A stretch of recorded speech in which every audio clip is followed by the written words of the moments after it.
Hey there, dudes and dudettes. Time to wax up your boards and go catch the big wave over at the LPN Beach Blanket Bingo. One night only at the Balboa Theater in San Diego, October 20th. Come and check out all of the cool cats and the crazy dogs at LPN. Every show in the entire network, each one pulsating and grinding in front of you for your entertainment pleasure. We're all gonna catch the big kahuna. And I'm talking about that big greasy guy.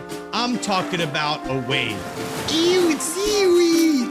It's seaweed! Just so you know, it's gonna be inside of a theater, so any physical wetness you experience is your own personal body heat or the sweat of one of the performers. Come and check it out. I'm certain if there's a podcast flavor you need on your tongue, we got the spoon for it.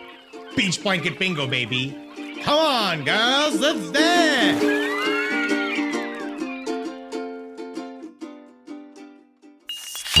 There's no place to escape to. This is the last podcast. On the left.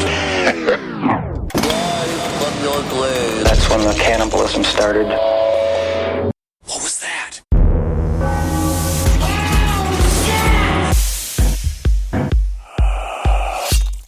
You think you come to my fucking house and we're not going to fucking party? You come to my fucking house and we're not going to play fucking baseball? Oh, we have to hear this fucking song, man. This fucking song, man. You have to listen to the lyrics, man. Man, the things about a fucking song, things about a fucking mixtape that I love about a fucking mixtape is that I can put the songs in any fucking order that I want to fucking put them into. Because man, when you buy an album, when you buy a fucking album, they put the songs in the fucking order that they want you to listen to them in. These fucking bands, they show up. No, I fucking love this fucking song.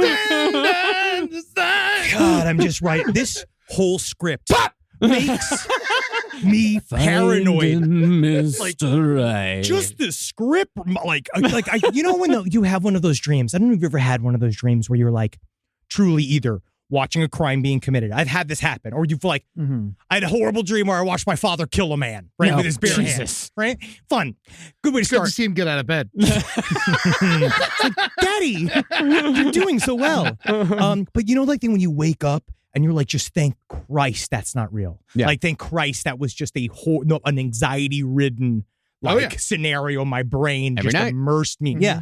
And it's nice to read this script, and it's one of those where like, thank Christ, none of these are me. Absolutely not. None of them are any of us. Welcome to the last podcast on the left, ladies and gentlemen. Yes. I'm Marcus Parks. I'm here with Henry Zabrowski, and sitting in for Ben Kissel, we got Ed Larson. How you doing? What's going on? I ever tell you about the time I went to jail, and I had this dream when I was in jail that aliens had taken over the world.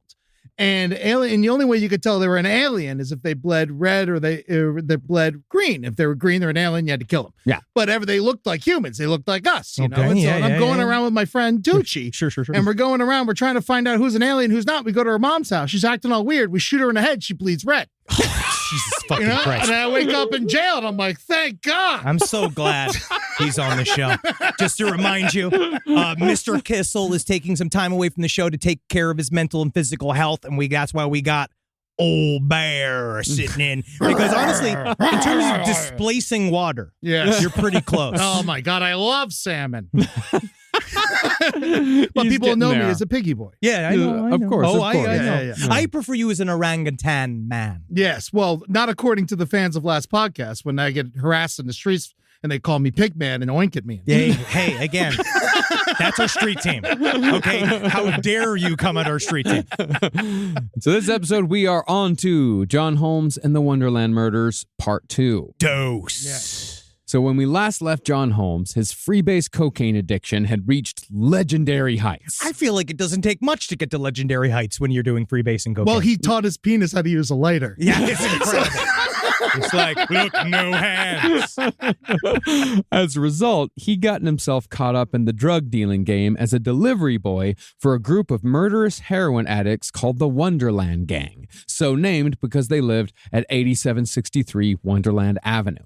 I actually drove up there a couple of nights ago. The house is demolished and is it? completely replaced. It's yeah. been Thank God. redone. Yeah. Because honestly, it was a dog shit house. Did it get dirty? Because that was honestly one of the worst parts. I mean, when I was watching the crime scene walkthrough, I watched all, like, when they show all the bodies. One of the worst things of the whole thing was the fixtures in the home. And I was just like, Bad molding. Where is JoJo here? Where is Magnolia Farms in this?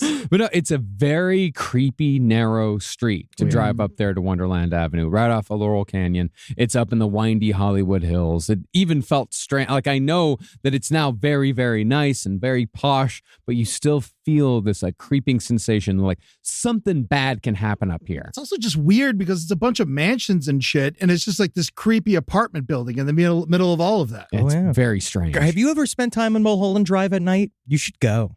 I did a whole David Lynch like experience to myself. You should try it. It's freaky. I actually like driving around the Hollywood Hills alone at night. Oh yeah. Yeah. Don't walk.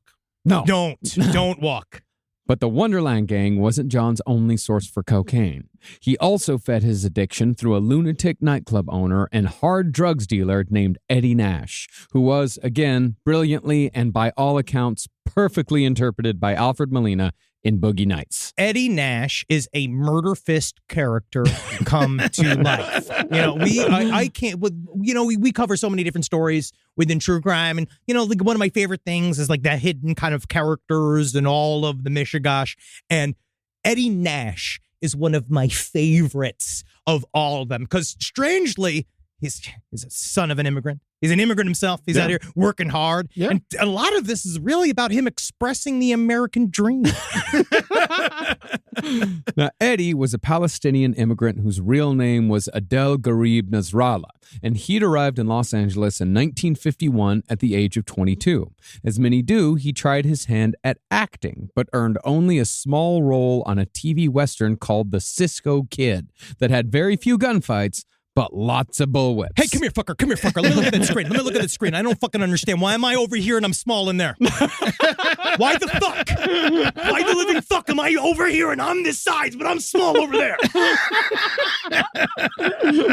Well, you'll like this, Henry. As a consequence of his time on The Cisco Kid, which was very whip heavy because it was a show for kids, Eddie Nash himself developed his own obsession with whips. Fuck yeah, man. Well, you got to train. Yeah, it's the only weapon you could bring to your mother's house, and she thinks it's a belt.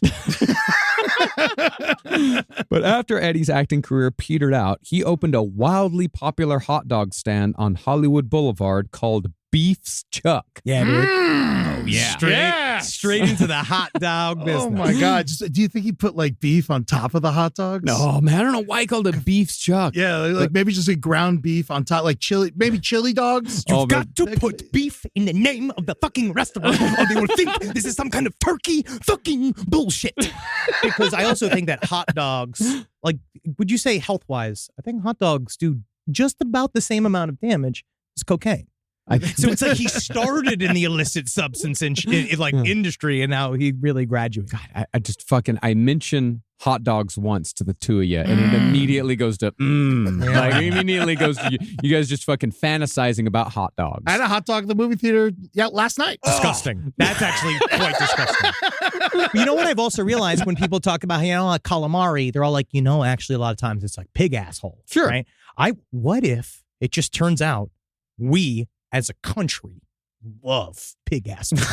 And that's just what it is. We just like it. Yeah. That's a lot of pig assholes. I've consumed an entire bag of frozen calamari before. Yeah, but what about it's got the little legs? I love all of it. What's that? That's the only one that's they can't. That's not a pig asshole. No, I want to say that's like the bottom of a pig's fucking pussy. That's how you know it's real. If it's got no tiny legs, that's how you then know it's pig asshole. Yes. Well, by the mid-70s, Adel Nasrallah had become Eddie Nash, and he'd made enough on hot dogs and various other murky sources that he started buying real estate across Los Angeles, and he soon turned that real estate into a string of nightclubs that catered to all types. Got a fucking disco? I've got a roller bakery? It's fucking incredible. Eddie had a strip club called the Kit Kat, a bus stop joint across the street from Mann's Chinese Theater named the Seven Seas. Cool. The first gay club in L.A. to allow same-sex dancing, and a jazz club. So he somehow awesome. He crimed his way into being woke. Like he somehow understood. 'Cause at the he saw the gap and he shot it. He did. And he also, it's just interesting because now when we've covered other serial killers especially, that are in like homosexual communities that go out to the, like, it's this part of like having to keep everything under the guise of literally a mobster had to own it for it to be open is part of the reason why a lot of those crimes happened and they were under prosecuted. Yeah. But interestingly, Eddie also owned a club on Santa Monica Boulevard that is incredibly important to the Los Angeles punk scene and the hair metal craze of the 80s. This venue was called the Starwood, and it also operated as a Quaalude depot. Ooh, that makes sense. Man, welcome to the depot. Yeah. It's an away from Home Depot. I can't. Yeah, Quaalude Depot sounds incredible. I do know that we couldn't find him for Wolf. No one could find him. No, Quaaludes don't exist anymore. Yeah. That's proof that they don't exist. Yes. Well, the Starwood was one of the only 2 places in the late 70s that would host punk shows. And in addition to launching the careers of punk legends like the Screamers, X, and the Circle Jerks, this was also where Quiet Riot, Motley Crue, and Van Halen got their start. That's crazy. So this is like your hot dog stand. It really is. Yeah. We actually, listen to our series on the Screamers on No Dogs in Space. We go fully into the Starwood and like all the weird shit that happened at that place. Now, did they have an acoustic album? The Screamers? They actually have no album at all. They're the most legendary band to never record an album. All we have is demos and live performances. It's actually one of the greatest tragedies of 20th century music that no Screamers album exists. That's such a Marcus music opinion that he loves music that does not exist. It's so hipster that it literally does not materially exist. It exists. It exists in the form of demos, and they did a couple of videos, but they never went into the studio and recorded an album. It's like my favorite cryptid is Black Santa. Where is he? But perhaps because the Starwood was the least respectable of Eddie's clubs, he used it to sell Quaaludes by hiding in plain sight. See, when cops drove by the Starwood and saw people lining up at the box office, they assumed that they were just lining up to buy concert tickets. It's fucking genius. It's really genius. smart. It's really fucking smart. The kids were lining up to buy ludes out of a cash box that held thousands of pills. God damn. All out in the open. How did this place stay open? Because we'll find out why. Yeah. Oh, okay. Well, it's because the cops didn't really look into the Starwood all that closely. Because as one cop put it, the relationship between the LAPD and Eddie Nash was, quote unquote, never antagonistic. It was never antagonistic. They didn't say it was good. They didn't say it was bad. They just said it was never antagonistic. This is during a time period of, not that we're not continuing to be, but of high corruption in the LAPD. Yes. The LAPD has been thoroughly, it comes up quite a bit on our show. Yes. They seem to be, they're not great all the time at being police officers. Again, I will talk with an NYPD cop before I fuck with an LAPD cop. Yeah. Oh, yeah. I'll agree with that. They'll leave you out in the middle of nowhere. There's so many places to leave you here. Oh, In yeah. New York, all the space is taken. 45 minutes from here is inhabitable desert. Well, by the early 70s, Eddie Nash was considered by some to be a sort of godfather of Hollywood. And by the time John Holmes came around, Nash was rumored to have connections to both politicians and the police force. Possibly because he allegedly had important people on his side, Eddie Nash could be reckless and therefore absolutely terrifying. Yeah, he's fucking, how do you put it? He's a bit much. Yeah, he's a lot. Extra. He's thank you. He's extra. Too lit. Besides owning the clubs, Nash was also a major coke and heroin dealer who got high on his own supply. Nash freebased 2 to 3 ounces of cocaine every day. Really though? Like, that's a lot. That's like each one's like a cupcake's worth of flour. Well, that's the thing with an ounce of cocaine, you get like 4 hits of freebase off that. That's crazy. It's not much at all because Okay. you're cooking it down to a crystal, and then when you cook that crystal, it's fucking poof. Like as I said in the last episode, it's the least cost-effective way to do cocaine. Yes. Very willy-nilly. It's very willy-nilly. It's very unsustainable. And he would sometimes mix the high with heroin to take the edge off because freebase cocaine is pretty fucking intense. But perhaps because Eddie often left himself so vulnerable in a state of intoxication, he was never seen without his bodyguard, Gregory Diles. Eddie Nash is such a funny character because in many ways, total, unrepentant, mobster, drug dealer, crazy person, murderer probably. We'll get to all that. I mean, who knows? At least director of murder. But he also was like, he really needed his friends. He was just this guy who loved his friends and he loved everybody in this other perverse, really crazy way. And I think it's probably because if you look at, I didn't understand that freebasing, it only lasts for like 20 to 30 minutes at a time. Yeah. And so like he's going up and down. He had to do heroin in order to go to the bank. Yes. Well, his bodyguard, Gregory Diles, he was a 300-pound karate expert convicted felon. Yeah, right. He once chased a man out of one of Nash's clubs at 2:30 in the afternoon across 6 lanes of traffic on Santa Monica Boulevard. Then he pulled out his .38 and emptied the fucking gun into the guy's car. You know, Wow. some people, they go to work because they need money. Me, I go to work because I love it. This is my life, my career. I chase him down. God damn it. It's incredible. I'm surprised he was able to get his finger in the trigger. Actually, we're going to get into how his meaty appendages actually cause problems later on. It's great. They always do.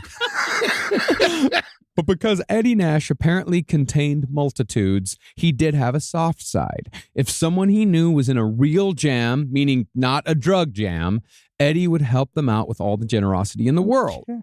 But if you fucked with Eddie, you were more often than not as good as dead. I gave you a fucking favor, man. Let's put it this way. I feel like he did this as almost a system of control. Mm. Of course. In many ways. That's what all mobsters and drug dealers do. They don't do anything for you ever. Yeah, why don't you let me help you out? Yeah, that's what it was kind of funny because I learned that lesson as a little boy because there was mafia on my block. And I remember just like, now I understand it was all just, I can't really believe that like this was kind of just the ecosystem of the neighborhood because my cop father and my mother would always say, you're like, you know, those mafia guys, they're crazy, absolutely. But you know what? As long as you don't owe them money, as long as you just don't get involved in business, they're kind of nice. And you're like, because they build playgrounds and shit. yes, but it was, then you find out like, no, that's not true. No, No, it's all bad. Yeah. Did you ever like run errands for them? Yeah, I told you this story. I told you Yeah. about how they used to give me like, I used to go across the street. They used to give me a little bag and they were like, take this over there. And then I'd come back, it was this little corner store and I'd come back and they had a soda machine. And then I thought it was so impressive that they put on the soda. It was free. And they'd click the thing and the free soda would come out. And I was just so spent like, man, it's incredible. But yeah, I was a mule. They Yeah. were crime grooming you. Yeah. Like if you would have kept going, you would have ended up just fucking right. Like eventually, once you was trusted, life could have gone a different way. But I never would have been made because I'm not fully Italian. Yeah. But they would have loved to take advantage of a cop's son. Oh, nothing would make them happier. Yeah. Well, as it went, Eddie Nash's friends were just as dangerous as Eddie. Reportedly, he was friends with the godfather of the Israeli mafia. He had been linked to the death and dismemberment of 2 Israeli nationals at the Bonaventure Hotel in downtown Los Angeles. According to the police, the bodies were dismembered in one of the rooms and removed from the hotel in a large suitcase and a garment bag, both of which had been purchased in the lobby. It's definitely not kosher. We're going to have to throw out these plates, too. Parts of the victims, including a woman's head, were subsequently found in 4 dumpsters right around here in Sherman Oaks. That's so exciting. Yeah. All of this history is right around us. I love when things take place where I am. Yeah, it's like we're in Rome.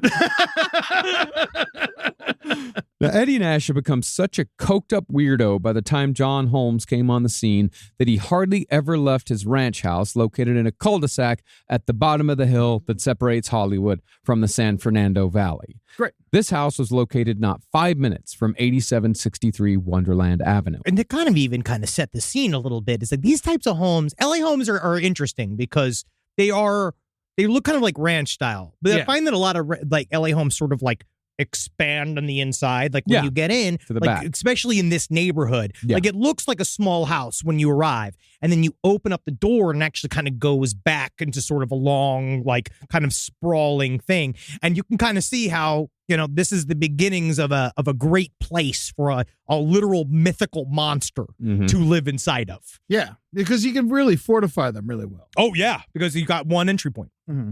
Eddie's body had also taken such a beating from years of drug abuse and its consequences that by this time, one of his lungs had been removed. He was missing part of a sinus cavity because of, excessive cocaine use. Get at it, go! Sorry, I had to turn it to an HOV lane. And he had a steel plate in his head for God knows what reason. To protect my fucking brain from clouds. Guys, I'm sick of having this conversation. Let's listen to Jesse's girl. But along with Eddie's other eccentricities was a habit for collecting rare and expensive objects. Located within his home was a huge collection of jade, ivory, crystal, and silver. In addition, he owned an original Rembrandt, and most of his furniture was of the highly expensive Baroque antique variety. Crystal ain't worth shit.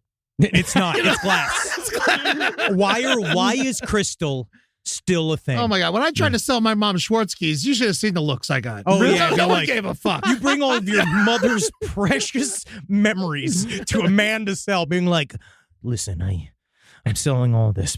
We're trying to get her a gravestone. And if you could possibly have take one of these glass owls. And he's just like, one look at it. Dog shit.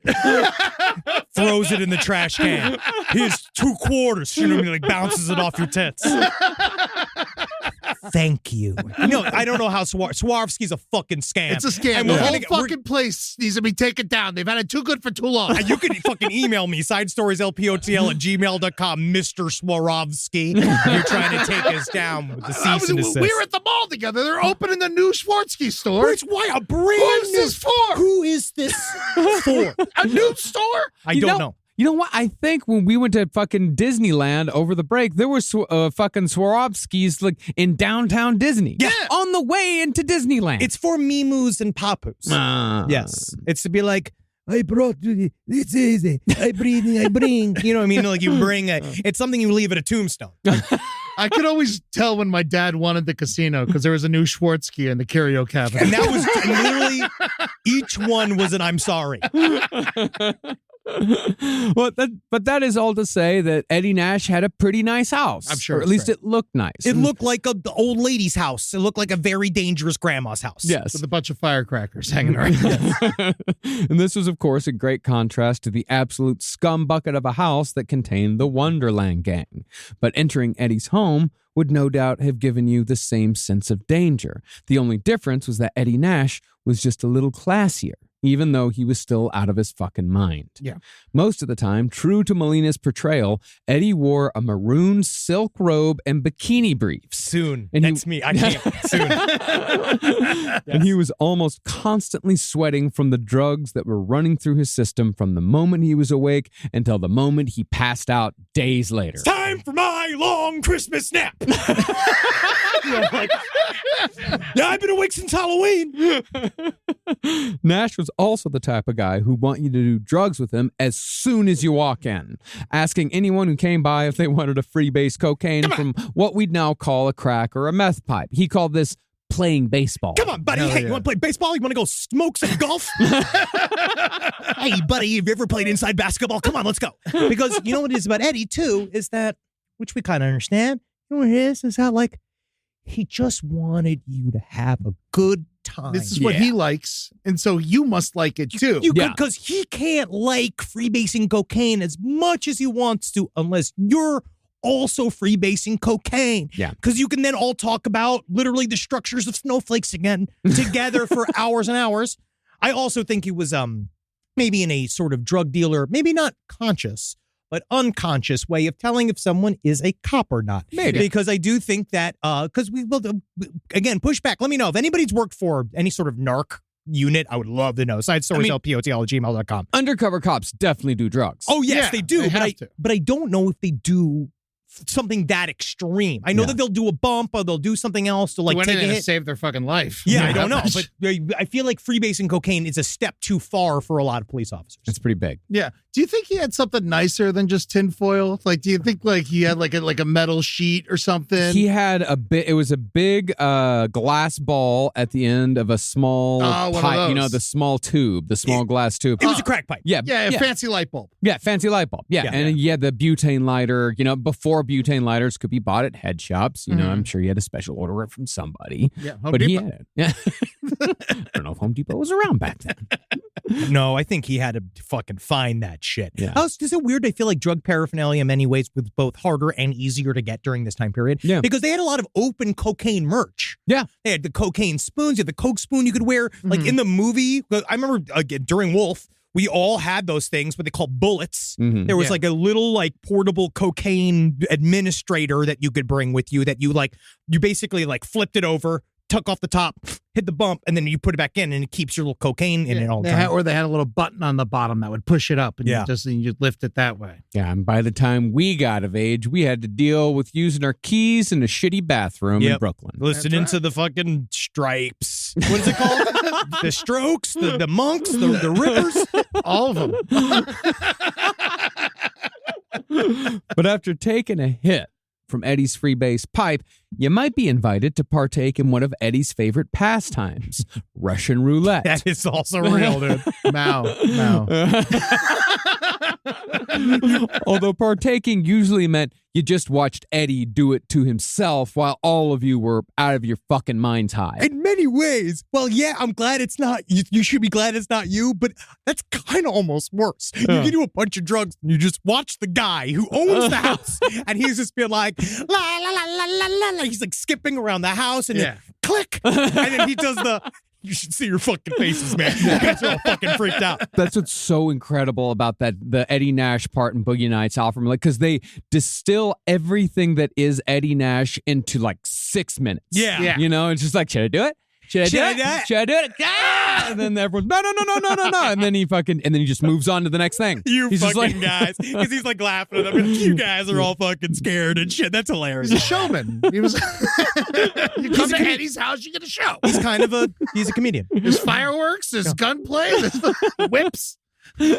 Eddie, however, would involve new guests in a game that they didn't even know they were playing. When a new girl, guy, or whoever was brought to Eddie's place, he'd sometimes make them go to a room and sit on a couch. Before them, strewn across a coffee table, were literal piles of cocaine and jewelry in addition to large wads of cash. In front of them was a large mirror. That mirror was, of course, two-way. Here you go. I'm going to leave you with my kids. I'm going to go powder my nose. Once the new guest was sat down, Eddie would watch from the other side of the glass for hours, waiting to see what they took, if anything. And that was his way of assessing the guest. But thankfully, there was no penalty if you took anything. You were just asked to leave. Yeah. Hey, buddy, that's fucking rude. I mean, before he shuts the door, just be like, you mind if I get some Coke? Just ask. I passed the test. Rise from your grave. Now, as far as how Eddie and John Holmes hooked up, they met at one of Nash's nightclubs, the Seven Seas, which is now a souvenir shop called the Hollywoodland Experience, located across the street from Mann's Chinese Theater. I bought an Oscar, Best Piggy. Is that real? No. Did you actually? You can buy, but they have all the Oscars there. Yeah. Best Grandpa, stuff like that. Yeah. This best piggy. Merch. There you go. Thank you. Well, as the story goes, John was at the Seven Seas to obtain information on a porno shoot in San Francisco from someone that one of our sources, the Devil and John Holmes, called the Lavender Hill Mob. Now, the only Lavender Hill Mob we could find was a gay activist group from the mid-'80s. Did a lot of good work. So I think the writer was just trying to distastefully and kind of cheekily suggest that John was there to meet a gay porn producer. He very well. Yeah. John Holmes did a lot of gay Well, porn. that's how they used to describe it. Like back in was it the Maltese Falcon when Peter Lorre played that gay character? They couldn't call him gay, but they always said he smelled like lavender. Yeah. That was code. Yeah. But the Lavender Hill Mob was also a movie from the 40s. It was all kinds of lavender going around. But yeah, that is to say he was definitely there for a gay porn. But Or as either my way, mom used to say, happy and lighthearted. but either way, the producer never showed up. But while John was waiting, he was recognized by Eddie Nash, who was, of course, a big fan of John's work. You're the cock guy. That's the cock guy. Oh my God, it's the fucking cock guy. Oh my God. Let me ask. How are your balls? Come on, everyone asks about the cock. Not to step on any toes.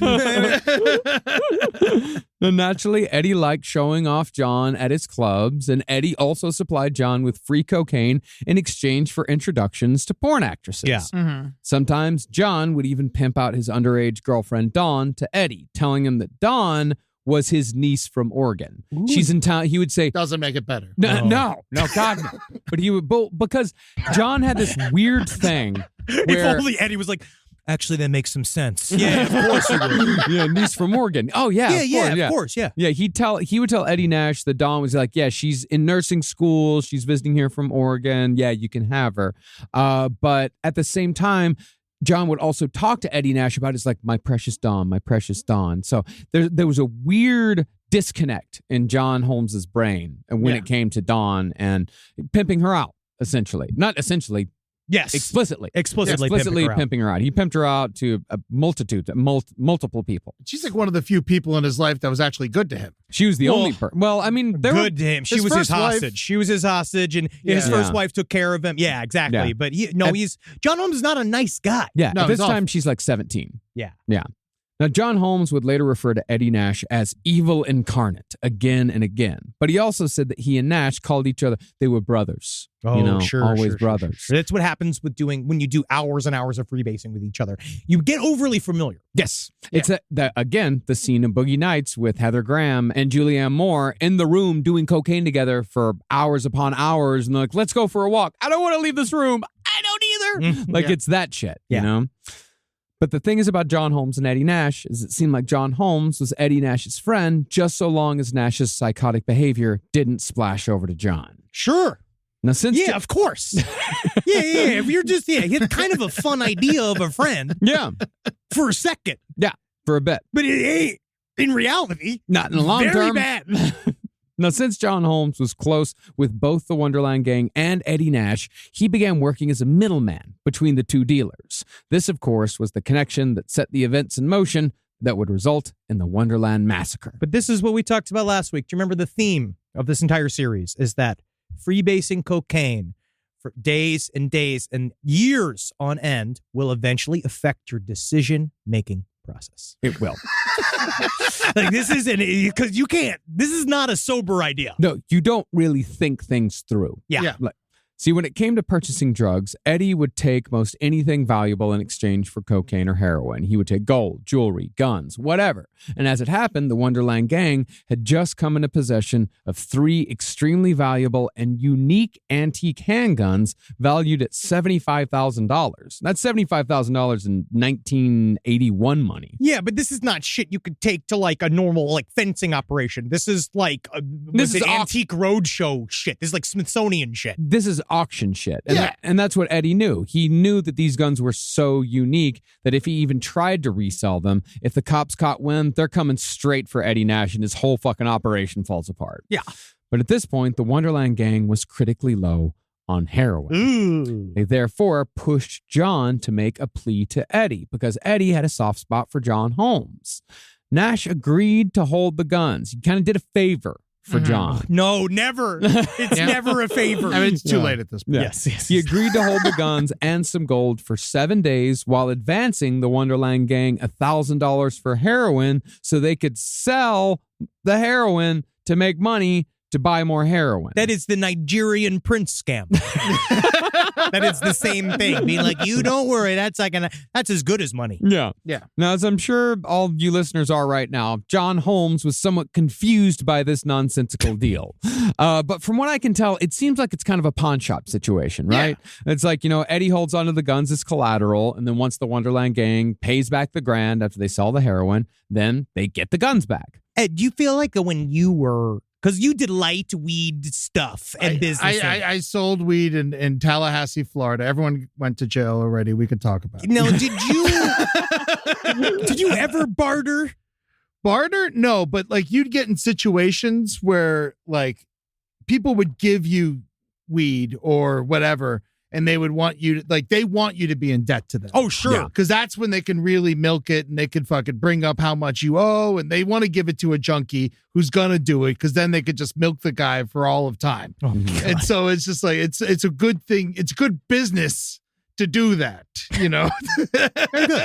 Well, actually, Eddie did not want to really do it because he didn't want to get in a business with heroin addicts. That was his rule. Is that he didn't want to get in a business with heroin addicts because heroin addicts could kill you. You know what it is? For a fix. He's like literally on a fucking roof, like dangling back and forth, playing basketball on the rim of the building, just being like, the thing about heroin addicts is that honestly, they're unreliable. Yeah. Well, the one guy we had to deal with that was unreliable, he was also dealt coke, and he would often try to pay for his weed and coke and be like, no, we don't need that much coke. We need the money. The coke is not helping. But I was the only one that could actually get a good deal out of this guy because his name was X. So I think that's allowed to say. Mm-hmm. And but X used to be the weed guy for George Clinton. Oh, wow. And then he got mad because I gave the whole P-Funk guys a better price. And so they left X and they he started coming to me. And then one time he was being really shady, like pretending to be George's son and shit. And he was being real super shady. So I was like, hey, this is my gun. Jesus Christ. And then you started doing sketch comedy. Yeah, in the middle of all of this. Yeah. In the middle of wow. That's how I met you fuckers. Yeah, I know. Yeah, you were my weed dealer first, then roommate, then comedy partner. Yeah. But you show him the gun, you unload it, you hand it to him, be like, look, this is my gun. And then whenever he comes over, whenever you get the shady guys coming over, you like put the weed in a different place. Like you keep it in your underwear drawer. When he comes over, you pull it out from, the fridge. Of course. Stuff like that. But it's a slippery slope. It really is. No matter what, for all that shit, it's never if you get caught, it's when. Oh, of course. Yeah. And like we were doing great and we were doing better than anyone in Tallahassee, but it all came crashing down. Of course. In a very much more friendly way than this. But I could see where, when you're dealing with like large sums of money and crazy people, like you never, Eddie Nash types you stay away from. Very much so. Yeah. Never get to the top dog. Yeah. No, I mean, Eddie Nash wasn't even close to the top dog. Yeah, I know. Yeah. He was still even just a minor boss and all of this fucking shit. That was just his fun time. Yeah. He was a business owner. Yeah. I mean, multiple businesses. I mean, really, like drug dealing was like his hobby. Yeah. That's what he did for the passion. Yeah. He probably washed a lot of money for a lot of people with all those businesses, especially with that punk rock venue. I mean, like, I bet it made on the books, like, I bet it made like $100,000 a month. I bet. You know, it had to have. Yeah, it had to have. Now, of course, the whole guns for cash for heroin and then selling the heroin and giving the cash back, that's not at all what happened. Yeah. Instead of selling the heroin, the Wonderland gang did the heroin. Oh, fuck. And once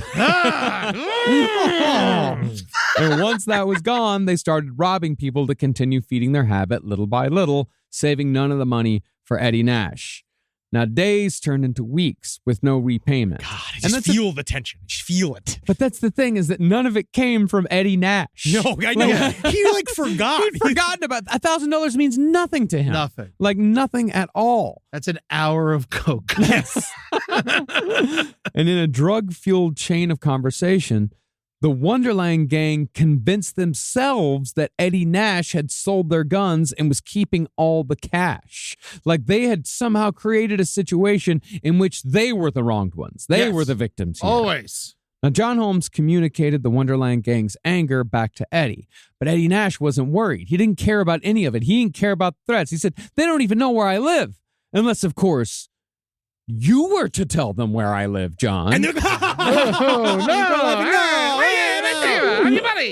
this is where John Holmes enters into his professional snitch stage. Mm-hmm. Well, he'd snitched before, right? Yeah, he'd been snitching for a while, but this is when he turned. I would say big leagues. The big leagues. Yeah, when it's snitching turns to murdering. Yeah. And as you may have already guessed, that's exactly what happened.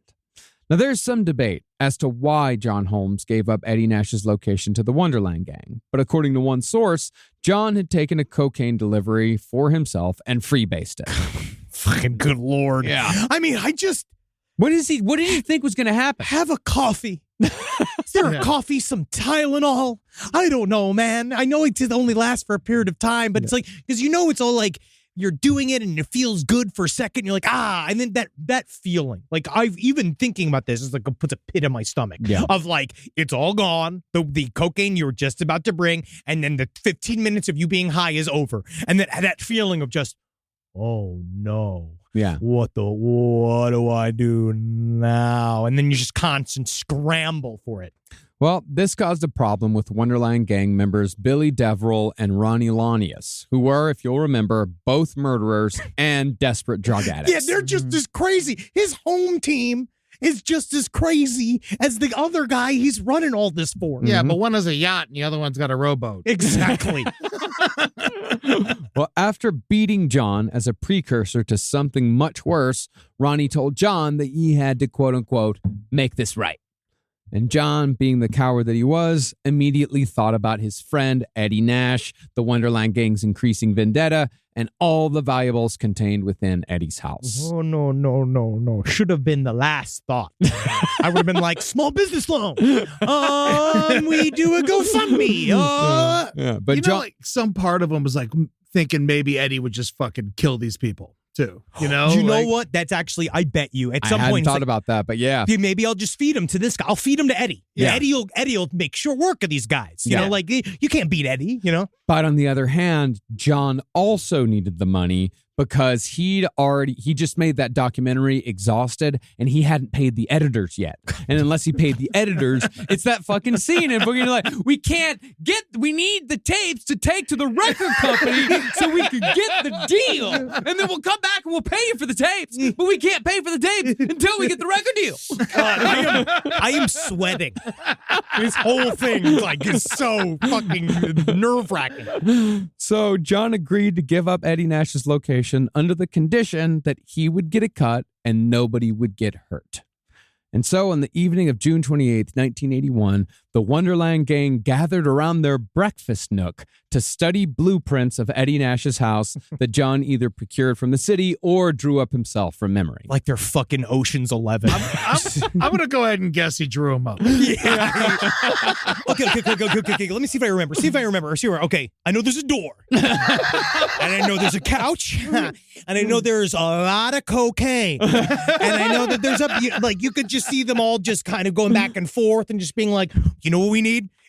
We need a small guy that can fit in the tiny elevator. What are you talking about, buddy? By this point, John had extensive knowledge of not only the layout of the house itself, but where all of Eddie Nash's valuables and weapons were stored. Namely, they were in the goddamn safe in the goddamn bedroom. Yeah, it's good. It's good. Good Thomas Jane. But if you'll remember, whatever happened to him? He says the little things here and there. He's apparently he's a jerk. Oh, who would have figured? But if you'll remember, Eddie Nash also had a massive karate expert bodyguard around him at all times. Yeah. Gregory Dials. Yeah. Now, while Dials wasn't always armed, he did keep a sawed-off shotgun in his bedroom at Nash's place. He lived there. Of He was course. always around. Yeah. But to make up for the presence of Gregory Dials, the Wonderland gang added another guy to the crew. An ex-con named David Lind was going to be the one with the gun covering Eddie and Dials while Ronnie and Billy would ransack the house. You see, again, try not to. We don't want to help the audience commit crimes, but if you are going to, like, let's say you want to do a big mass heist. Yeah. My thing I would say is use other people that have just as much to lose as you that aren't brand new. Yeah. Don't bring in just some extra guy. Well, they knew him. You know, like, yeah, they knew him, but let's just say, like, I still feel like he was extra. Yeah. But, I mean, who are you going to use? John? You can't. I guess you can. I guess Just use a chick. Yeah. Bring a dog. honestly that would help. So the first plan that the Wonderland gang came up with was to send John to the front door. Then once Nash's door was open, the Wonderland gang would just bum rush Oh, and yeah. take control immediately. Classic. So your plan was get her.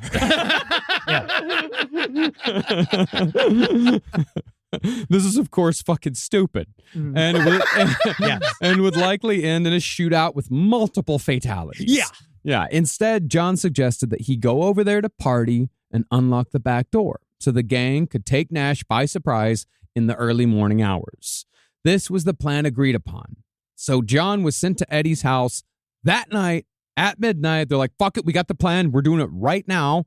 They gave him $400 to buy drugs, and then John smoked those drugs at Nash's place over the following 6 hours. And I really feel like he should have been sitting in meditation, thinking about what he needed to do here, centering himself, taking some time for John. But instead, I can't believe how irresponsible he's being. The night before the heist, Yeah. Yeah, doing drugs. doing drugs. You never do the drugs at the dealer's house. You do the dealer's drugs at the dealer's house, and you take your drugs that you bought and you do them at home. Eddie Nash was a little bit smarter than that.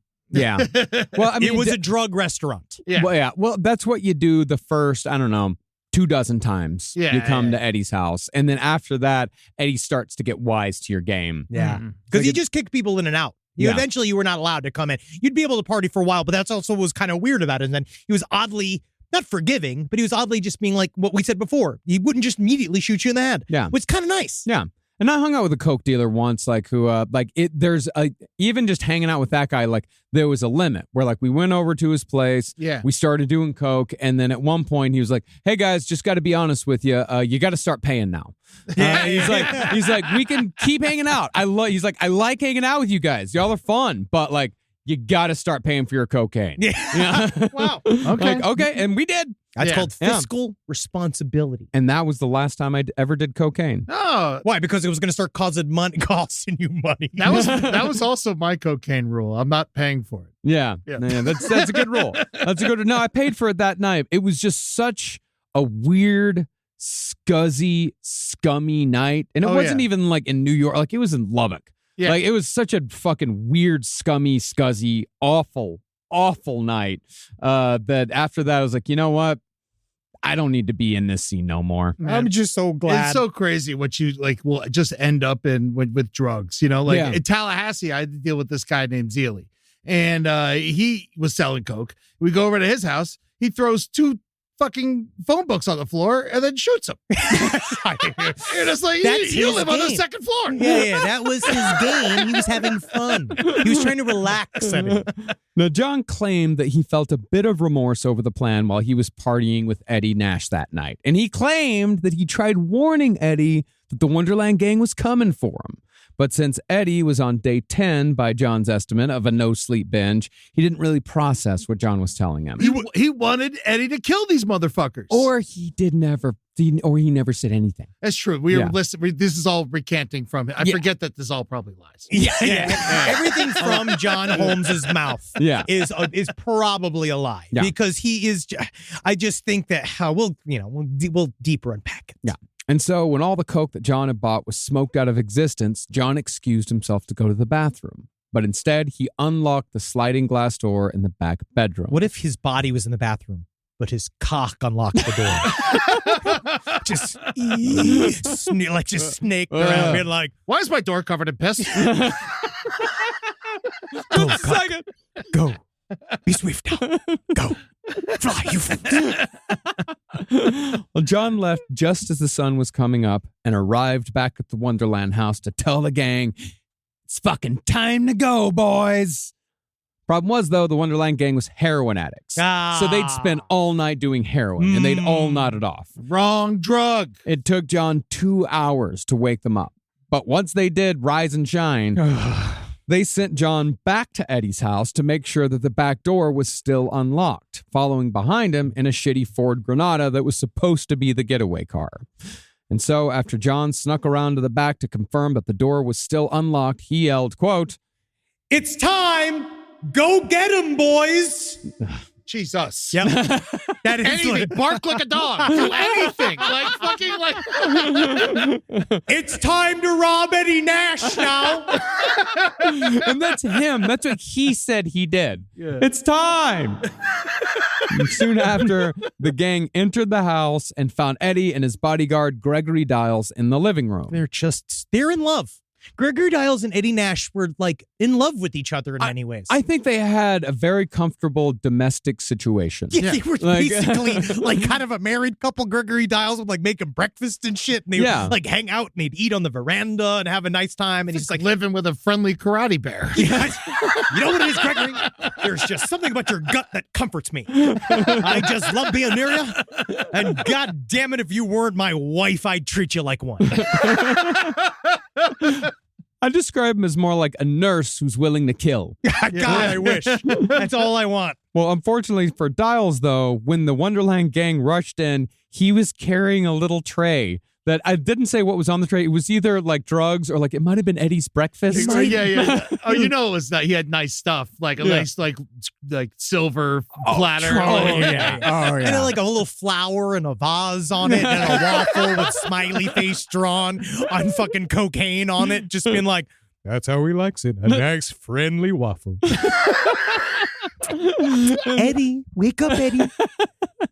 Well, Eddie was, of course, caught unawares on his couch wearing only blue bikini briefs. That's my father's entire uniform for my entire childhood. Wow. And I remember how many times he had to be told, especially if my sister's friends were coming over, they had to put pants on. Yep. Yeah, same here. Yeah. Oddly enough. My father also only wore underwear, but we just let him do it. Yeah. Yeah, what are you going to do? Oddly enough, the Wonderland gang entered pretending to be the police, flashing a stolen San Francisco police badge while shouting, "Freeze, police! You're under arrest!" Yo, hold it right there, Mr. Holmes. Hey there. Ignore my track marks. I'm a cop.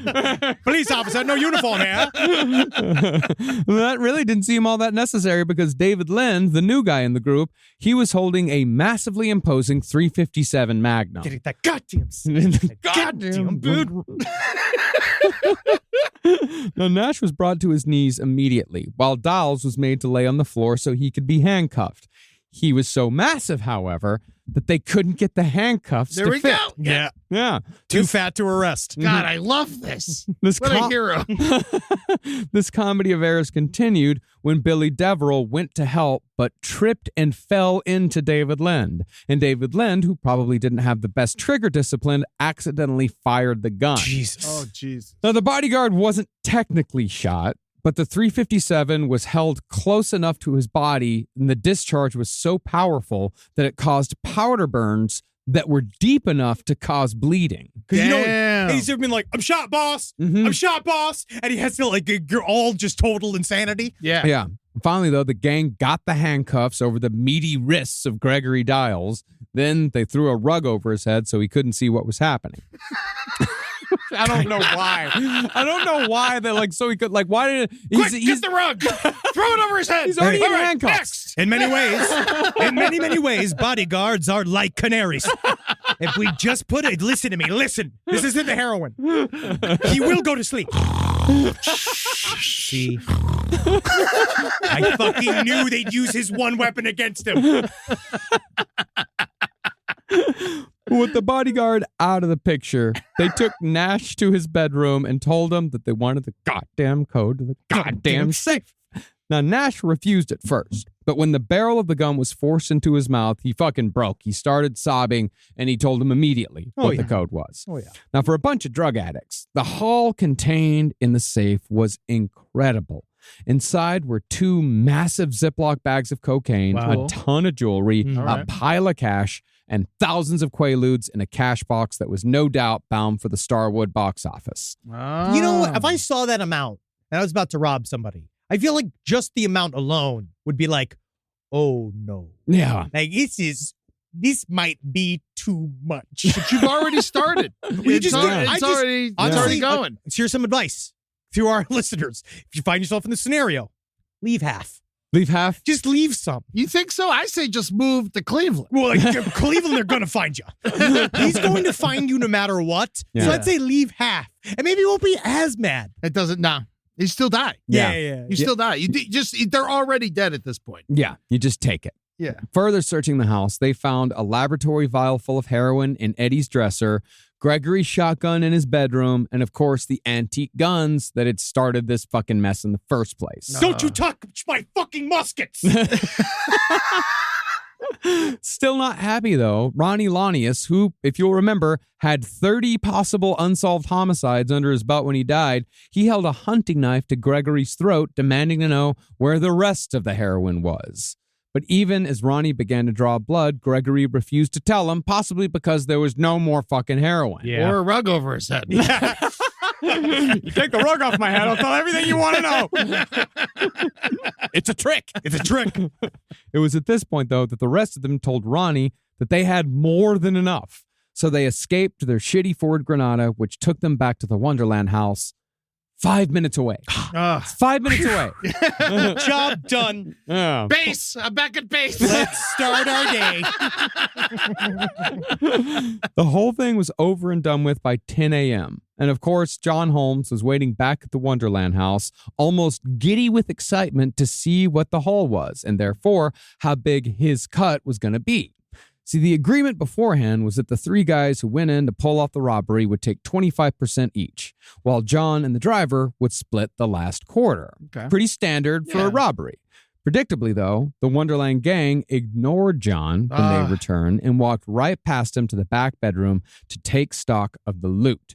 This had, of course, been a last-minute change to the plan, because between the house and the getaway car, the three robbers decided to short both John and the getaway driver. Classless.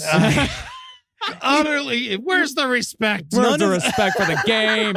Is this friends? a goddamn it's a blunder squad? Like, these guys are all. I mean, the one relief that we have about this whole grisly scene is that all of these guys are unrepentant moron criminals. Oh, like, this is one of these. Just the constant fuckery between each other. It's so funny. Even John Holmes would even like believe that they would all be cool. Like, all this like he's learning. There's an inability to kind of learn here. Yeah. To kind of absorb a lesson. There really is. And that's the thing, is that nobody... It's freebasing cocaine. I think it's really hurting a lot of the being present in the moment. Yeah, you kind of skip through all the dotted I's and cross the T's. Yeah. I'm a broad strokes guy. Well, nobody at Wonderland liked or respected John anymore. Like, I mean, he'd gone from being a hip porn star in the beginning, then he was just a big dick party trick. John, show him your dick. And by the time of the robbery, he was seen as a pathetic thief and a drug addict who'd sell out his friend at the first sign of trouble. I mean, he just did. He just did it with Eddie Nash. He's all he's ever done. He's going to do it to you. Yes. That's the thing. In all, they'd come away with 8 pounds of cocaine. 8 pounds. Damn. 5,000 Quaaludes. A kilo of China white heroin. $10,000 in cash. And jewelry worth $150,000. Jesus Good fucking Christ. Lord. And out of all that, they gave John Holmes $3,000 and a little pinky ring. And he would know either way. Well, he no, wouldn't even knew. know. Yeah. He knew. He was like, he said there was way more at Eddie Nash's house than that. And when he complained, they punched him in the stomach and beat him with a walking stick. As he deserved. Yeah. Yeah. Yeah, as he deserved. Do you think that it's possible they could have beat him with his own penis? I actually think Eddie will do that later on. No. Rise from your grave. Now, Eddie Nash didn't immediately figure out that John Holmes had been the facilitator in the robbery. Since John had been the middleman between Nash and the Wonderland gang, Eddie didn't know what the Wonderland gang looked like. So he didn't even know that it was the Wonderland Look gang. for long hair, shitty, dumb shoes, bad shirts. I don't fucking know. He'd probably also forgotten that John had told him just a few hours earlier that the Wonderland gang was coming for him. But that's if John actually did mention it, as he claims he did. That shows that he didn't, because I really do believe that Eddie Nash would remember distinctly that he was told that the Wonderland gang was coming for him. I feel like after all it was happened, he'd wake up and be like, oh, yeah. That's right. You know, but you're also on so much drugs, you just think it's like the fucking walrus that eats all the oysters and the Tweedledee and Tweedledum. I'm not dealing with these fucking card people. You mean to tell me there's walking playing cards out there? I hate gambling. Well, 2 days later, though, I mean, this is just the dumbest shit. This is the fucking dumbest shit. John Holmes ran into Gregory Dials at the liquor store. What? Immediately, Dials noticed that John was wearing one of Eddie Nash's very distinctive stolen rings. It's probably like an E and an N and diamonds on it. It didn't take him but a second to put two and two together. It's just boom, bam, there it is. And from the liquor store, Gregory Dials walked into Eddie Nash's house, dragging John Holmes by his stupid white boy afro in the midst of a party. And since Eddie was known to kill anyone who crossed him, John figured that this was his last night alive. God, just bring it into this house. You open up this house, you're like, this is it. He made it. Oh, of course. He was fine. He was fine. Why wear the ring? Why wear the ring? Because, well, let's just say, I don't think it was going to be for long. I don't think he was going to be fine for very long because, there's many theories of what went down in this last this little section of John Holmes' life. And I think we'll get to it. Yeah. Well, this party, it wasn't up to Eddie's usual standards because he just had 8 pounds of coke stolen from him. Sorry, guys. We had a bit of a supply line issue today. Like he's talking like it's the beginning of COVID. Yeah. So he hired an illusionist. We're just shooting at his feet. Quit fucking lying to me. In other words, everyone was agitated while they were waiting for more coke to show up. Eddie'd send out a couple of cronies. And then the man responsible for the agitation just got literally dragged in the door. Damn. One of those agitated people, though, interestingly enough, was a man named Scott Thorson. Thorson was the live-in lover of Liberace and had been so since he was a teenager. As it was described, Thorson, who was nicknamed Booper by Liberace, was the famous singer's lover, pet, and son. Matt Damon. All rolled into one. Matt Damon. Yes, Matt Damon in the movie. Because Liberace was famously in the closet. Because my mom, I always remember it was like, because Barry Manilow was very similar, wherever Liberace was always kind of painted as a man who just loved his mother. And he loved his mother so much that, he could never have room in his life for a wife. And I remember my mom talking about Barry Manilow. She's like, you know what it is about Barry Manilow? Is that he's the bachelor. And he writes these love songs because it's just so hard for him to just find a woman to settle down with. Because how could he choose? When did your mama have these conversations with you? Over and over again. She just as we listen to Barry Manilow. She's like, Barry Manilow, he needs a wife. You can hear it in his songs. Yeah. Just pontificating. She was in love with him. Yeah, my mom was Johnny Mathis woman. No. Oh, yeah, but Johnny Mathis was, he's a strapping guy. Yeah, he's a strapping guy. Liberace, the only guy who was in the closet and the closet out of chandelier. Very good Thank you. material. It's great material. Great material. Very good. It's unusable, except for in this moment. By 1981, Liberace and Thorson's relationship had gone beyond the realm of the bizarre.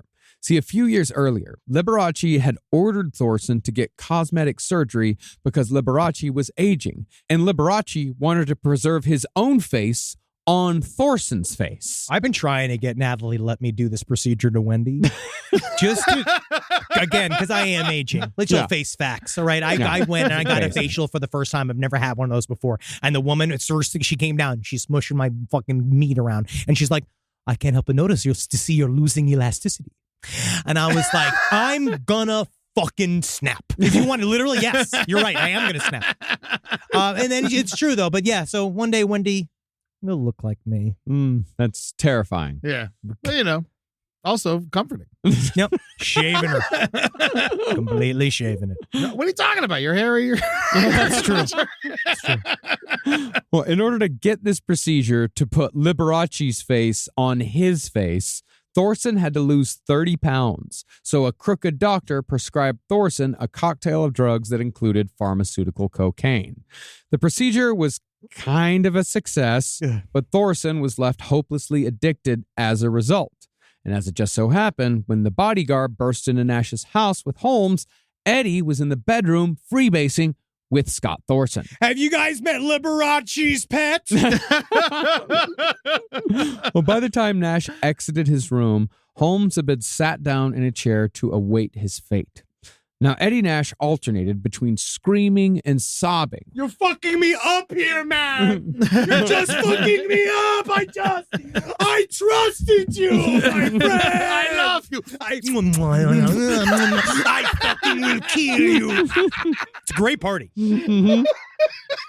This is all in the middle of a party. It's in a This party. is in the middle of a party. Yeah.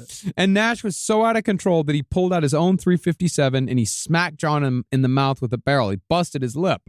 Searching John's pockets, Nash then found John's pocket address book and began flipping through pages and naming John's family members, threatening to hunt down and kill every single one of I them. just need to Pretty find out bad. how much it takes to build a fucking crucifix. I will. Oh, this Nana? Is this Aunt fucking Nancy? Just like, God, I could feel, wow. Just ripping pages out, just like, dead. Dead, That's dead, fucking- dead. That's very fucking intense. No, he yeah. really was like, yeah, who's this? In Montana? Dead. Yeah. This woman in Utah? Oh, that's your fucking mother? Dead. Like, it's fucking incredible. A lot of pressure. But that's like the movie scene. Yeah. This is when it gets weird. He started like manically making phone calls to like old friends, business associates, even ex-girlfriends. He's switching from English to French to Arabic. He's telling everyone that he's holding the king of pornography, John Holmes, captive at his house. And Nash was telling people like, Holmes, fuck me over. If you want to come see the show, swing on by. Whoa. He's here. Now, John claims that for 14 hours, Eddie, Gregory, and even more bodyguards tortured him in a room just off the entryway as his hands were bound by electrical tape and blood poured out of his mouth. I love this whole scene because it's just out of the movie Society. By John's estimate, 60 to 70 people paraded by as all this was happening, and not a one of them, even the people he knew, waved hello.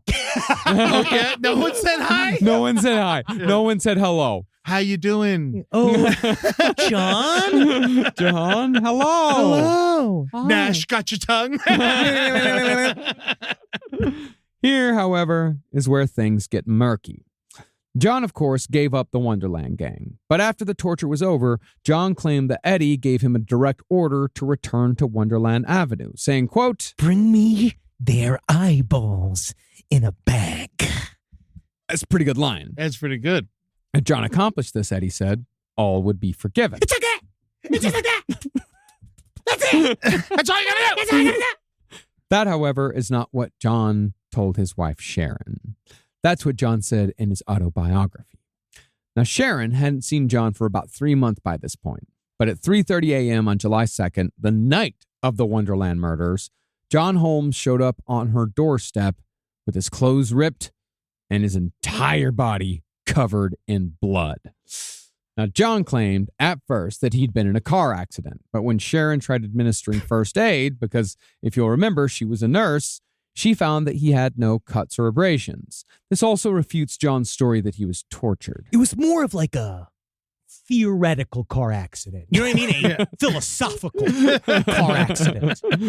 Most likely, John gave up the Wonderland before he and Dallas even left the fucking liquor store. This is our theory, Yeah. is that when he saw Dials and Dials was like, is that Eddie's ring? He's like, the Wonderland gang is at 8673. You know what I mean? He just immediately doing that. Like, Yeah. they're right there. Honestly, I bet you they're asleep right now. Yeah. And then they went back to the house, and then he was just, I imagine that, I do think that some of the scene with Eddie Nash, like, did happen. I do think, like, him ranting and raving, there Yeah. being a bunch of people there, but Scott Thorson technically backs it up, right? Yeah, That Scott there was- Thorson does back that up at least. Yeah, Oh, so okay. he did go there, but the idea of a parade of torturers, that the only way that John Holmes's will could ever have been bent to ever, how could he possibly snitch on his best friends? Those are my friends, my compatriots, my comrades. No. Also, pistol whipped by a 357, a skinny guy like that, he's out.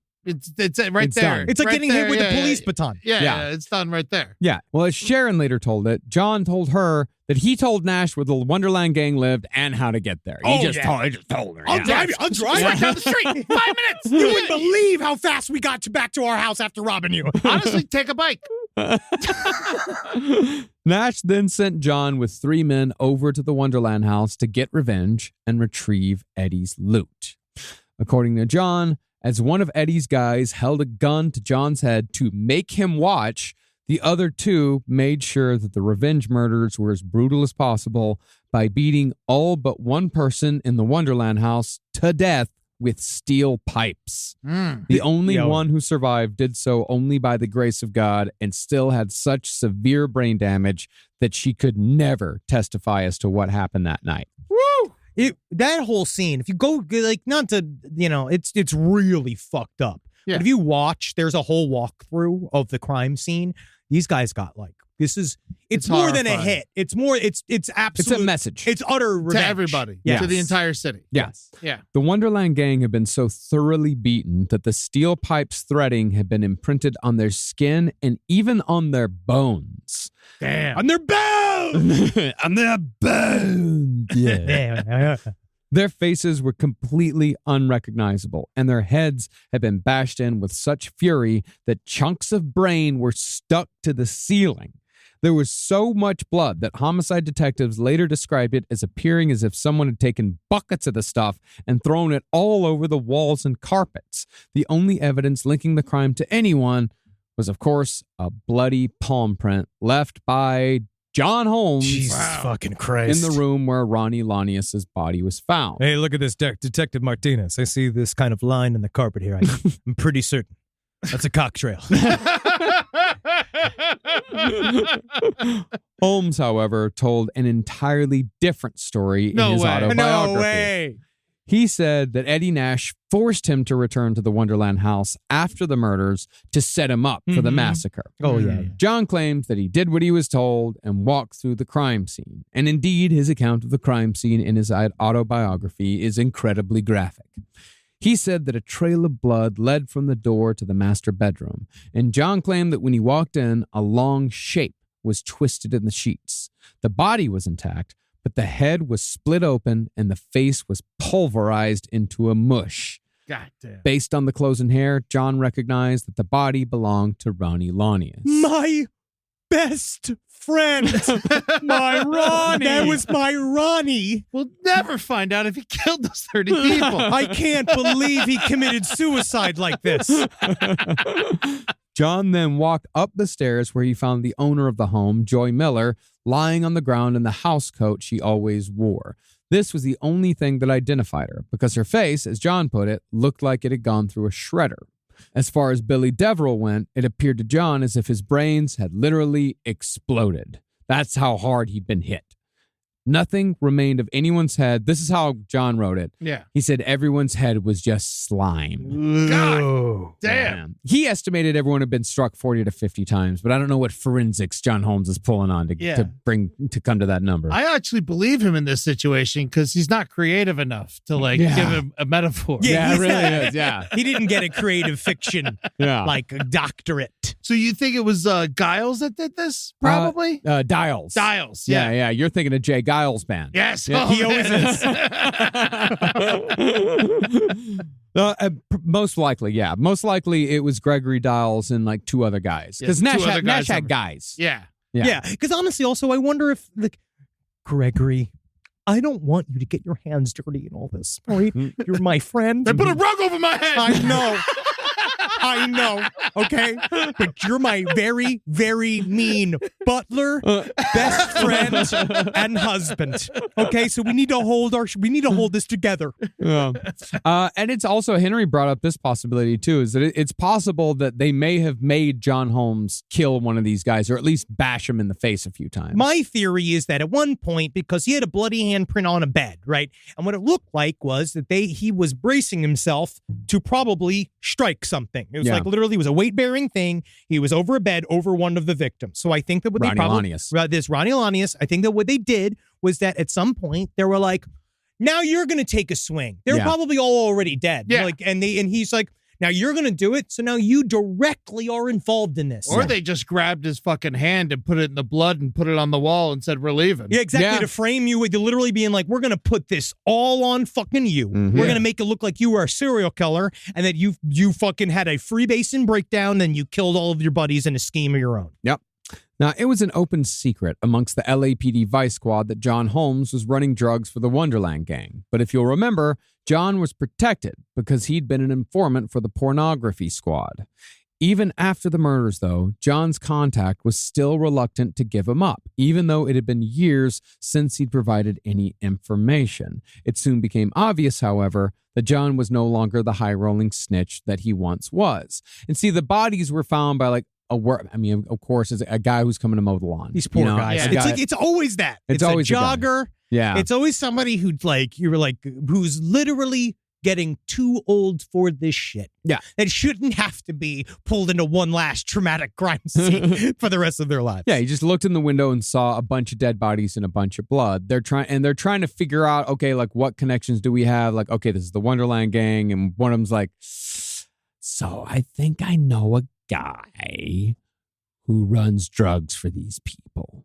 And that person ended up being John Holmes. Oh, yeah. So his contact tracked him down and handed him over to the two detectives in charge of what was now being called the 4 on the Floor murders. Oh, God. These cops fucking love this shit. Bob Sousa and Tom Lang. They love this fucking It's shit. so uncreative. And the 4 on the Floor murders? You walk in, there's 4 people on the floor, and come on. Well, I believe these are the same cops that wrote, let me make sure, Malice in Wonderland, that were just so, Didn't one of them work with Furman? Am I wrong? Tom Lang. Tom Lang. Yeah, so he Tom worked Lang- on this and OJ. Yeah, Tom Lang was, one of the biggest detectives in the OJ case. Yeah. Yeah, it's, what's this spot? Tom Lang? That's fucking crazy. How nuts is that, man? That's Like- what a horrible. You can't solve shit. Well, you can't do anything. Well, these guys are so too. This whole book, Malice in Wonderland, is all just like, again, it's the same guys that were like, it's called Malice in Wonderland, which is reflecting on Alice in Wonderland, because also the name Wonderland. And it's all about how things were unfair. They were unfairly treated, and how, the city, that's the problem. The city held our hands, and we couldn't do our job because all we wanted to do was bust heads. Yeah, of course. Now, all this had occurred just before Independence Day, and right before the murders landed in their laps, of course, these two hardball detectives, they joked, it's like, probably going to be a fucking triple axe murder in the Hollywood Hills just to fuck up our fucking weekend. I love it. Yeah. And it did. Yeah. Fucked up their weekend real bad.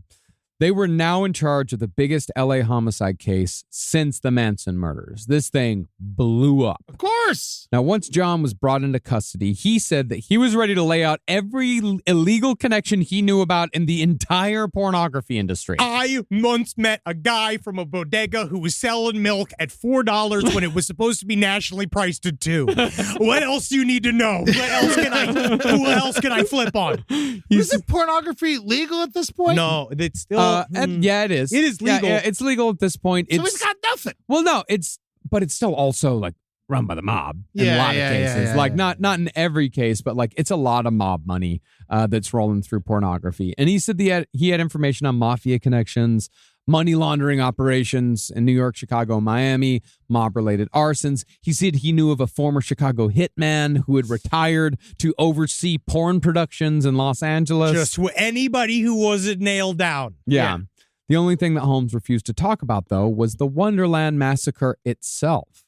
And since everything else sounded like bullshit and there wasn't enough to charge John with the murders, they let him go. But as Detective Lang drove John to North Hollywood to pick up his impounded Malibu, Lang looked at him and asked him point blank, off the record, if Eddie Nash was the one who did it. And John just said, yeah, Nash did it. And he said so with such sincerity that Detective Lang believed him. Oh, yeah, I feel like in the end they already knew. Yeah. They knew. They knew. They knew what's going on here, and they were just, they needed his word so they could go fucking get the search warrant and go figure out all the bullshit. Yeah. But it was one thing to say it to Lang and another to say it on the record. Definitely another to say it to a grand jury, and definitely a different thing to testify to the fact at a trial. Oh, yeah. John had no intention of sticking out his neck while Nash and his goons no doubt knew that John was talking to the police. But in what I think is the ballsiest move I think I've ever heard anyone make, John went back to Eddie's house immediately after being arrested by the police to ask for $1,000. It just takes Dick's too big. We brought this up last episode. Yeah. Dick's too fucking big. This is too like, big. there is no reason for this level of confidence. No. There is no fucking reason for him to think that he is remotely correct. It's just like, and I guess it's the audacity, the straight audacity. They're all like, like literally, you fucking. It was so crazy. They were like, sure. Yeah, I guess. Kinda. Really? I mean, Gregory Dials, like, of course, immediately dropped down to his knees, put a gun to his head. Eddie asked, why shouldn't I blow your fucking brains out right now for talking to the cops? But John bluffed. He said, somebody's like, I'm supposed to meet somebody. They know I'm here. I'm already late. If you kill me, they know that it's you who did it. And so fucking Eddie said, fine, come back in an hour and look in the fucking mailbox. So John came back in an hour, and in the mailbox, $500. Yeah. It's too nice. Too nice. He's too nice. for old time's sake, It's definitely one of those things for old time's sake. He's a romantic. And that was I guess actually in many ways, Yeah. truly. he is. He really is. I also wonder if there's like, it's too far for John. John's fucked. As Yeah. far as Eddie's concerned, John's fucked. We planted him at the scene.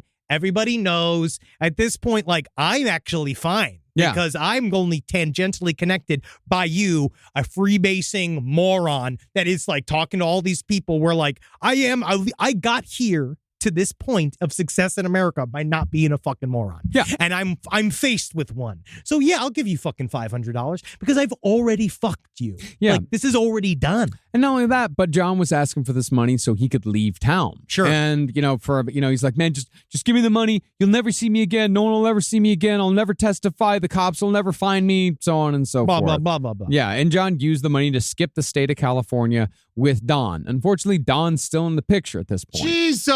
Oh, yeah, buddy. Yeah. At this point, she had left and come back. It's a fucking horrible relationship. Yeah. But that immediately put John on the FBI's 10 most wanted list in regards to questioning over a quadruple homicide.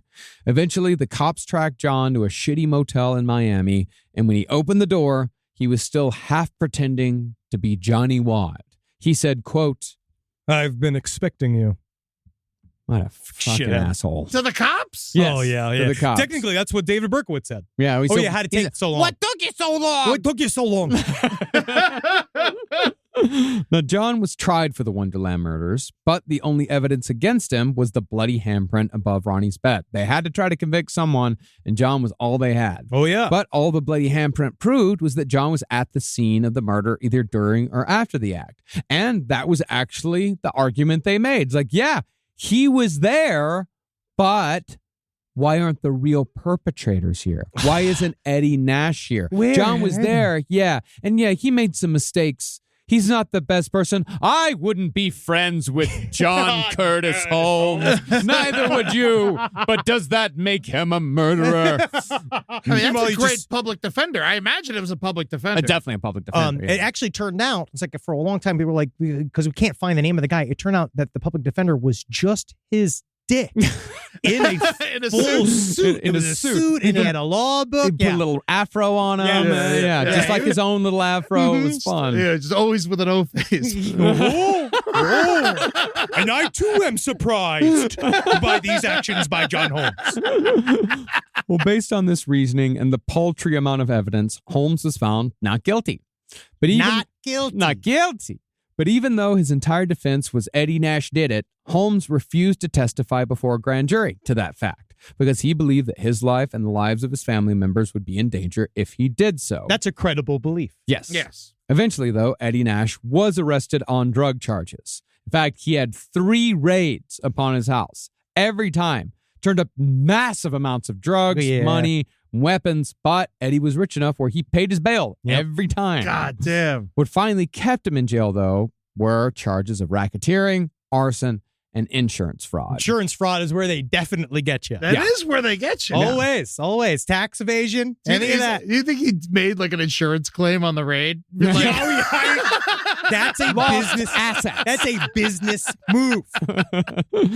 During Eddie's drug trial, his lawyer actually tried claiming that the $1 million worth of coke in Eddie's house, it's not drug trafficking. That's for personal use. I have a problem, okay? This is a whole thing, man. You're just arriving here in a whole fucking thing, dude. Yeah. I mean, honestly, you hang out with him for a day and you could be convinced. Yes. Okay.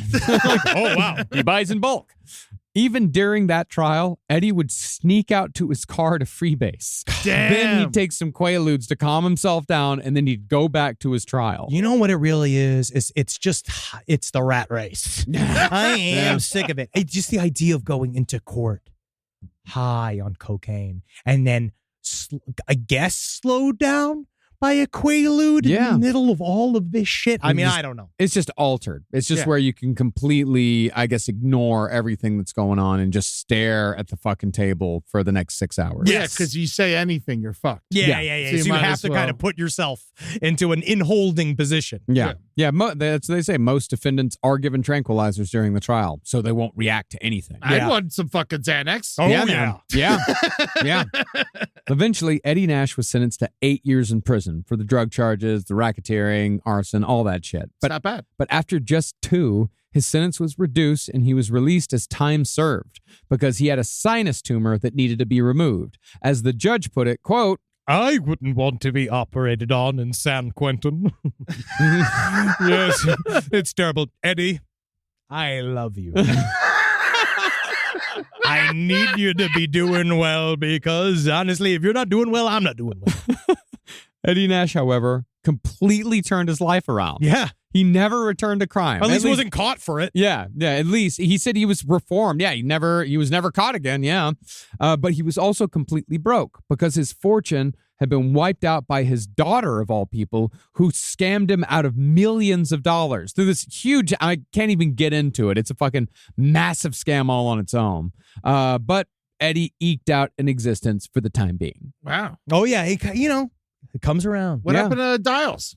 Dials, we'll get to Dials in a second. Okay, cool. Sorry, I don't want to jump the gun. No, it's fine.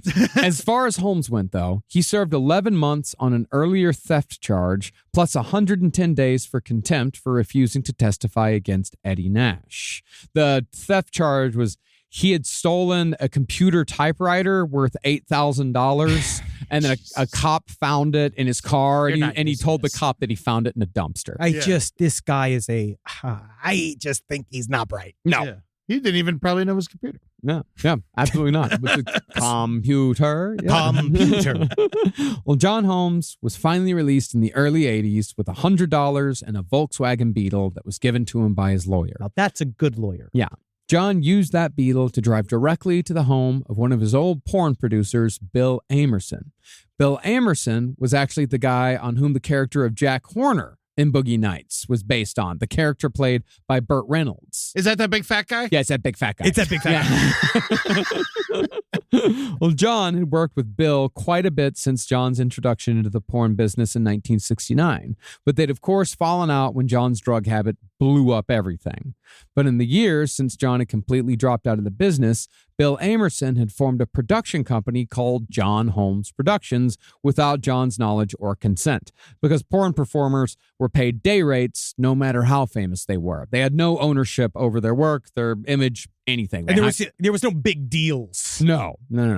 But in a scene reminiscent to the conclusion of Boogie Nights, Bill still had a room waiting for John Holmes in his own house, and therefore brought him back into the industry. He should have just, go buy a grocery store. Go someplace else. Imagine trying to explain that to your wife. Yeah. Oh, yeah. I'm back in, baby. It's John again. And I'm just like, yay. John. Yay, John. Great. Yeah, and he's fresh off an acquittal on a murder charge. Yeah, incredible. And he's like sweating a lot and he's coughing a lot. He doesn't look too good. Now, because the Wonderland murders had been such a big news story, John Holmes had officially become a mainstream celebrity. So he used his notoriety as fuel to power a comeback, right as the video cassette boom truly set pornography on the path to becoming a $12 billion industry. That's how much porn makes today. By 1983, John Holmes was actually sober. He stayed sober for the rest of his life. and he'd moved in with a 19-year-old porn actress named Misty Dawn, whom he'd met while filming a porno called Flesh Pond. Okay. Which I'm sure was of the fine fucker in the ass variety. Yeah, from Boogie Nights. Yeah. Eventually, John and Misty would marry. Aww. No. Oh, yeah, exactly. Remember our audience. You can find love. You can find love. Now, it seemed like John's life was turning around, but in the mid-'80s, John Holmes contracted HIV right when the disease was starting to become known to the mainstream media. Now, the company that John worked for had actually instituted a testing policy that everyone agreed to. This was actually much to the company's surprise, because some porn actors at the time were refusing to be tested because they said it violated their civil rights. Good Lord. Yeah. And as it was, even those who got tested used fake names. John Holmes, for example, tested under the name. Guess the name. Peter North. Yeah, that would be incredible. That's how you do it. That's how you bury Peter someone. I don't know. John Holmes is fine, but I heard that Peter, maybe you should be giving this work to John Holmes. No, Karl Marx. Oh, great. Yeah. That's a guy with some rules. You know what's a good porn name, though, honestly? George Washington. We need to get that back in. George Washington. Yeah, George Washington. Remember how, did you ever hear about Ricky Henderson, his fake name? Whenever he would like check into a hotel, because Ricky Henderson's very full of himself. Of course, a lot of cocaine, you know. Yeah. And he was, always talks about himself in the third person. Yeah. But whenever he checked into a hotel, his fake name was Richard Pryor. That's very funny. Because he thought that no one knew who Richard Pryor was. Yeah, it's very stupid.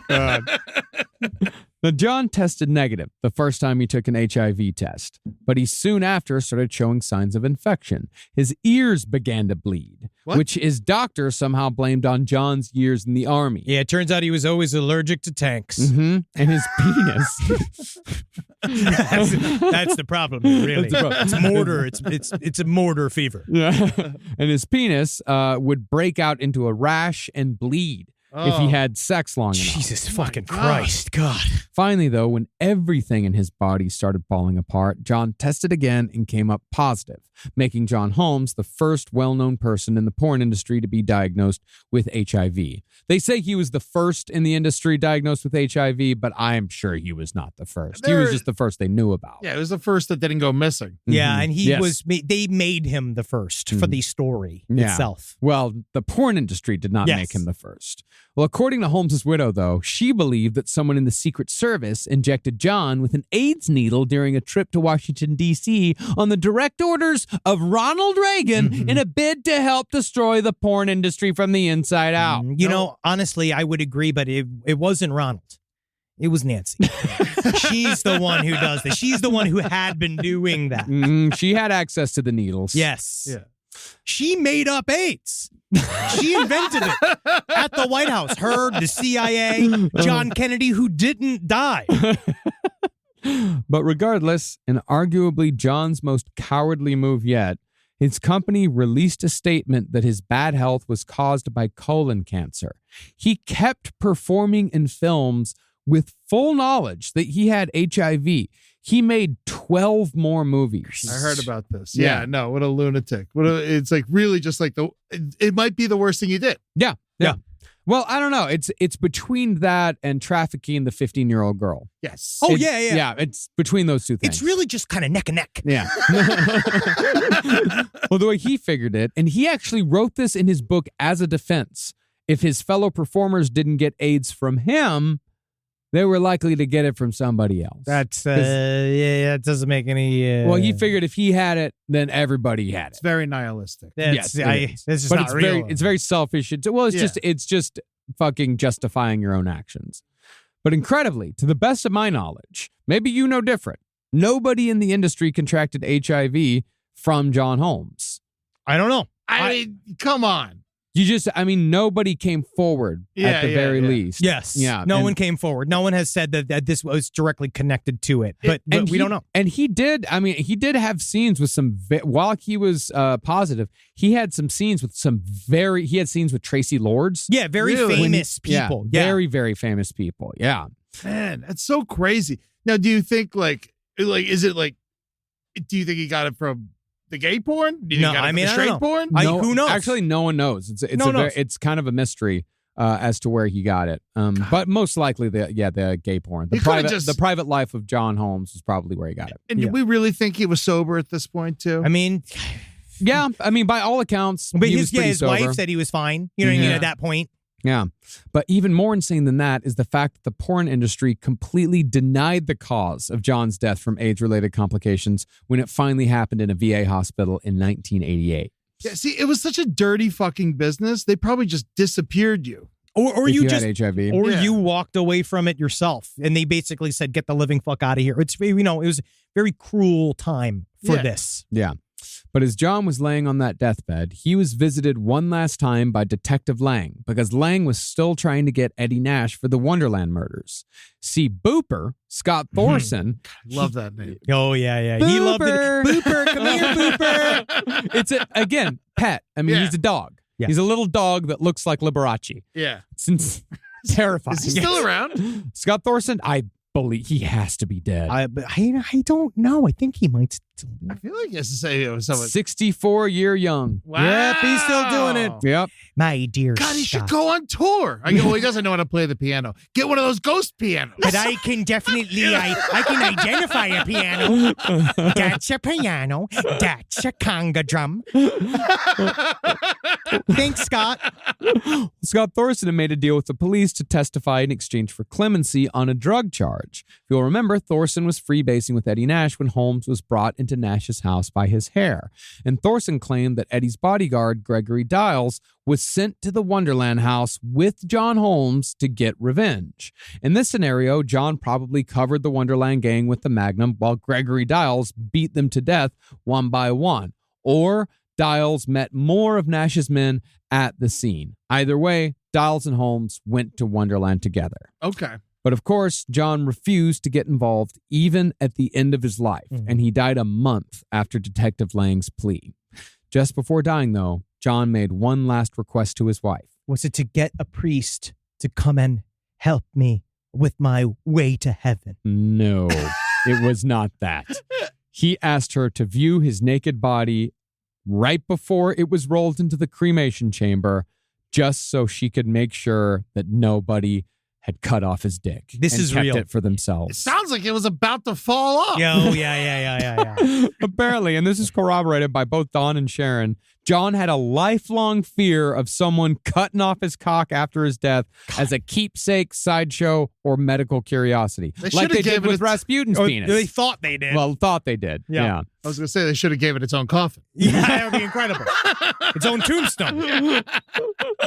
That was the only part of him that was successful. His penis was the only thing that worked in any way, shape, or form in his life. It's the only thing that made people happy. Yep. Everything else was awful. But nobody touched the thing. And after the cremation, John's ashes were scattered out over the ocean. As far as Eddie Nash went, he and Gregory Diles were both tried in 1988 for the Wonderland murders based on Scott Thorson's testimony, just 6 months after John's death. Both men, however, were found not guilty, which technically makes the Wonderland murders an open case to this day. That's one of the only cases we've ever covered that has a fucking this is an unsolved case, technically, even though we kind of know what's going on. But We definitely know what happened. But this whole fucking story is just so fucking. I'm so glad it's not me. That's what the detective, Lang, he said, like, yeah, people fucking always act like these Wonderland murders is like some fucking big mystery, like it's aliens, a Bigfoot, or some shit like that. We know fucking did it. We know fucking did it. It was fucking Eddie Nash. He's so mad about it. Actually, I was looking at some of this evidence. What if it's the Loch Ness Monster? Get out of here, Detective Creepy. Imagine the size of Dial's gloves that he wore. Oh, yes. They were baseball mitts. Yeah, garbage bags. Garbage bags. Well, thank you so much, Eddie. Thank you so much. Thank you for doing this very shit. much. Thank you guys so much for listening. This has been it. We did it. John Holmes and the Wonderland Murders. We're coming back next week with another fucking true crime series, which we're super excited about. It's Yeah, kinda more fucking- like historical true crime, More but like recent history. We're going back to the 70s for this shit. Can't Yes. fucking wait. This has been something that we've been waiting to do for a long time. Hell Yes. yeah. Yes. Very excited for it. Anything else? Murderfish Show. Right, will you please come check out Murderfest? We are in Los Angeles, Dynasty Typewriter, September 22nd and 23rd. Right now, I believe the 23rd still got tickets. The 22nd's got tickets, 23rd sold out. Just check it out. Dynasty Typewriter, Los Angeles, 20 years in the making. 20 fucking years. It is you're gonna see a bunch of dudes not used to fucking slam dancing anymore doing that. So, literally, we have to all stretch and we have to we got to really take care of ourselves. My poor knees. Yes. Yeah, you want me to do the worm? I do. I don't think it's going to happen, but I might try it. Come on. I don't want you to. It is the last sketch, maybe. So maybe even if I hurt myself, the show's over. Yeah, I know the show's and then we'll just call Joe. The show's over, but life continues. Yeah, but it's a dumb shadow of a life. We still want you around. No Dogs in Space, Amidal 2 Part 2 is out this week. We continue on our series in experimental rock. We're going to be talking about one of the fucking coolest, heaviest, hardest psychedelic albums ever put out, Yeti. It's fucking Eddie. You gotta fucking listen to Yeti. Please. You're gonna you'll love love it. You're gonna love. I love Yeti. all things Yeti. Yeah, The you coolers, the fucking everything.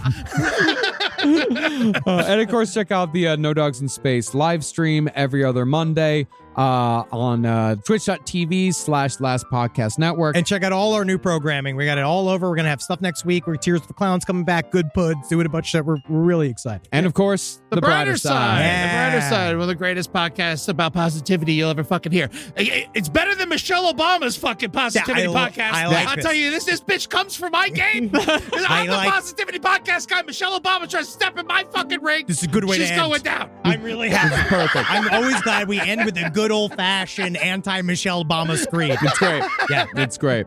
All right. But brighter side with Amber Nelson. Appreciate it. Bye, everybody. Bye. Hail Game. Hail Satan. Hail yourselves. Hail me. Thank you. Sure. Thank you for that. Yeah. Sure. Well, yeah, sure. You can do it. Yeah. I'd like you to. Bye. This show is made possible by listeners like you. Thanks to our ad sponsors, you can support our shows by supporting them. For more shows like the one you just listened to, go to lastpodcastnetwork.com.